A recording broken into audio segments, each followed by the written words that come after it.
Now, most people have been celebrating this holiday in America called Columbus Day. And Columbus was famous for discovering America, even though there was already people here.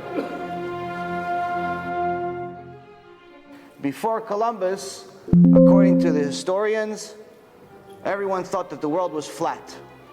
And Columbus said, no, I'm going to continue going all the way to that point, and I'm going to get to another piece of land, and I'm not going to fall off the edge. And then when he continued and he got to another land, everyone says, wow, look, Ashrecha, Columbus. The world is not flat. This is just a few hundred years ago. Unfortunately, that entire story is completely false. And the reason why is because Am Yisrael has known that the world is not flat.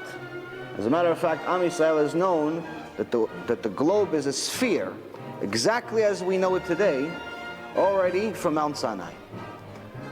And all of this is in the Torah. This first example is in the Gemara, which is a critical part of our oral Torah. We have two Torahs. We have the written Torah, which is the 5 books of Moses, and then the prophets. And then we have the oral Torah. The oral Torah explains what the written Torah actually says. And most people that don't want to believe in Judaism, whether it's because they're Jews and they don't want to keep mitzvot, or they're Christians and they're saying that some other guy came and saved everyone and now you don't have to do anything.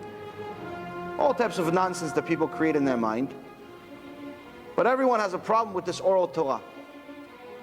Even though Hashem said that He gave us the oral Torah in Mount Sinai also. But people say, no, but rabbis mentioned their names in the oral Torah. These rabbis weren't alive during Mount Sinai. Yes, but the information in the oral Torah must be divine. And Bezrat Hashem today we're going to prove that, because the information they had couldn't have been information possessed by a man. The first one being proof that the globe, that the earth is a sphere. In the Mishnah in Masechet Avodah Zarah, page 41. It says that there's all types of Avodah Zarah, there's all types of idol worship, and you're not allowed to benefit in anything that was ever worshipped. Even if it was worshipped for a day, you're not allowed to benefit from it. So the Gemara asks, okay, what about if it was a picture?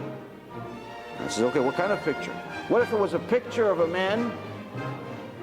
And say, well, if it's a picture of a man holding a bird or holding a ball,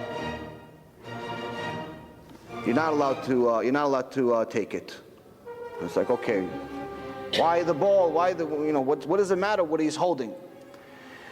The Gemara says that if this man in the picture is holding a ball, then he's representing as if he's a king controlling the entire world. And they're saying, well, why does it represent him controlling the entire world? They say because the ball is a representation of Earth, the planet we live in, and Earth is round.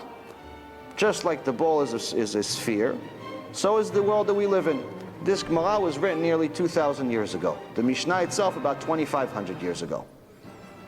Columbus, many years later, about 2,000 years later, he did not discover that the world was round. Am Yisrael has already known.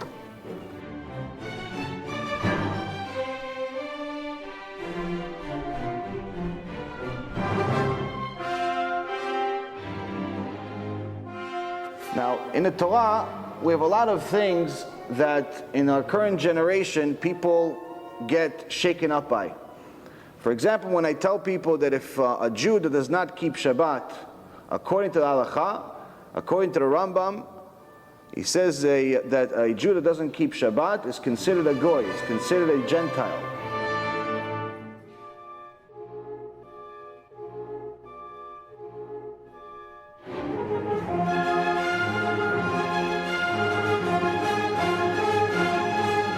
Considered not Jewish. But what kind of a Gentile? Because there's something called Chasdei Umot HaOlam, which is the righteous Gentiles, the righteous non-Jews around the world. Rambam says, no, not the righteous one. These are tzaddikim, they have Olam Haba. The Jew that's not keeping Shabbat, he's considered an idol worshiper. An idol worshiper. He doesn't keep Shabbat, he drives on Shabbat, he smokes cigarettes on Shabbat, watches TV on Shabbat, he's considered a complete idol worshiper.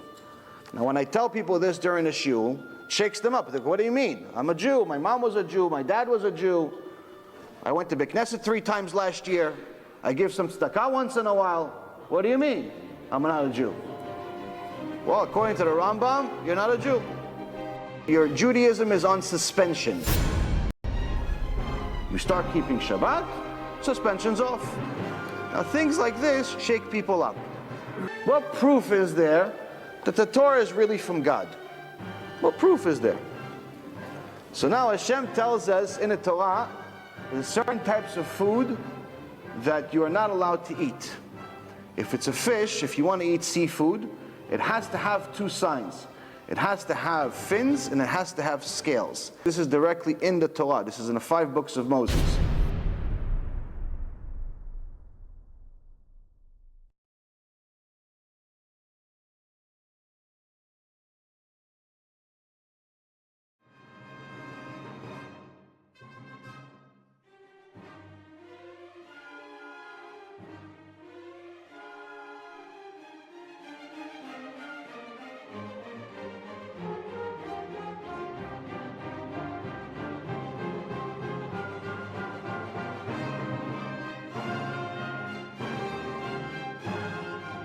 Hashem says, if a fish has fins and scales, it's kosher. If it doesn't have scales, then it's not kosher. So Chazal says, what do you mean it doesn't have scales? It says, because you'll find fish that just has fins with no scales, but you will never find a fish that just has scales but no fins. Which means that this information cannot come from mankind. Why? Because in order to, if you're going to write this in a book, and you want everyone to follow this book, then that means that you're not going to put something that could easily be proven wrong. If somebody goes, to the beach and fishes a fish, and they find a fish with just scales, you have yourself a mistake in the Torah, chas v'shalom. If there's one mistake in the Torah, the entire book is canceled. There's no more Judaism. You no longer have to fast on Yom Kippur. You no longer have to keep Shabbat. There cannot be a mistake in the Torah. Why? Because it's divine. Divine means it's from God. God does not make mistakes. So now you have a situation where whoever said this, that every fish that has scales must have fins, must have known every single fish that will ever exist. There's over 2 million species that we know of on Earth. There's over 40,000 different types of fish that we know of.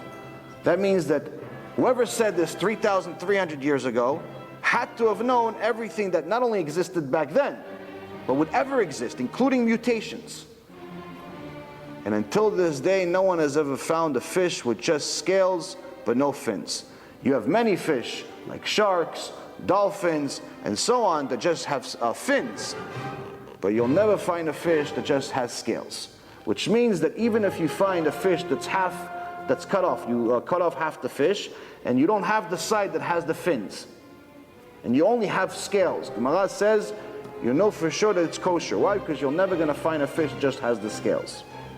So this is just one simple proof that's in the 5 books of Moses that Be'ezrat Hashem, all of us read every single year, Parashat Shavua. You should find this in 5 books of Moses.